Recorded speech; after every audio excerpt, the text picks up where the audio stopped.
We begin this half hour with the CDC urging parents to get their children vaccinated as hospitalization rates for adolescents are on the rise. Thanks for staying with us. I'm Alan Campbell. And I'm Glenda Lewis. These numbers are a bit of a roller coaster, but here's how they play out. Hospitalization rates for adolescents peaked at 2.1 per 100,000 in January of this year. That rate then declined to just 0.6% in March, but then spiked to 1.3 per 100,000 in April. Of the hospitalized, nearly 1/3 were admitted into the intensive care unit and 5% were put on a ventilator. Thankfully, no deaths occurred. Chief Health Editor Dr. Partha Nandi joining us now this Friday afternoon. And Dr. Nandi, many parents think if their teenager gets infected with this virus that they're going to be fine. But this study tells a different story. So break down this data for us, please.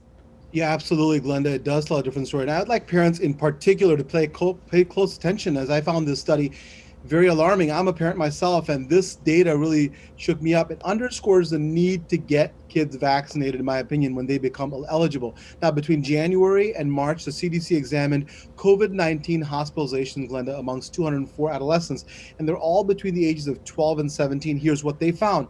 31.4% admitted to the ICU, the intensive care unit, and 4.9% required invasive mechanical ventilation, and roughly 2/3 of the teens were Hispanic and non-Hispanic Black, and 52.5%, the majority were female. Now, the good news is that none of these teens died, but the studies just really shows that it's not just older people that end up in the ICU, that young people can as well.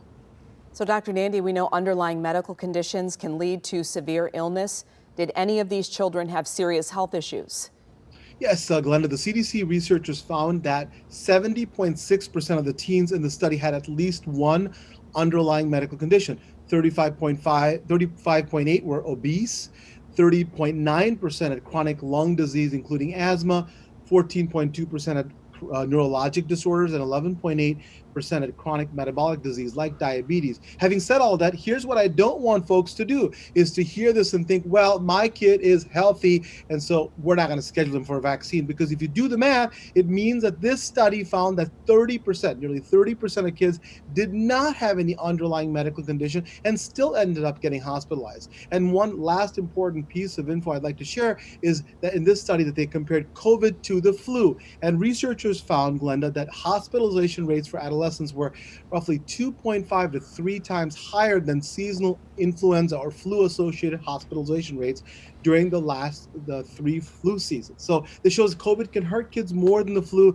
which is once again, I'm stressing that parents to get their teens vaccinated. I'm not even talking about the teens infecting other people. I'm just talking about the teens themselves getting hospitalized. So if you're hesitant or have any concerns, don't go to some site that's not substantiated. Talk to your family doctor, talk to your pediatrician, get the facts so you can get honest and reliable information. And I think you'll come to the conclusion that we need to vaccinate our teens as well to be able to get ahead of this disease and get back to normalcy. A lot for parents to think about. Dr. Nandi, thank you for sharing with us. My pleasure. Thank you. All right, Alan.